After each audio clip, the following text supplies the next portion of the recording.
My name is Dolly. My family is small but incredibly important to me.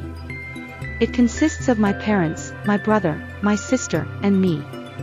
Each member of my family plays a special role in my life, and together, we make a loving and supportive group. My father's name is Guru. He works as a teacher, and he works very hard to support our family. He's a kind, responsible, and strong person. My mother's name is Sweta. She is the heart of our family and always makes our house feel like home. She is very caring and always knows how to make each of us feel better, whether it's by cooking our favorite meal or simply giving us a warm hug. I have a brother named Bola, who is one of my closest friends and the person I spend a lot of my time with. Although we sometimes argue, like most siblings do, we care about each other deeply. My sister's name is Chinky, and she is 10 years older. She is very smart and helps me with my studies whenever I need it.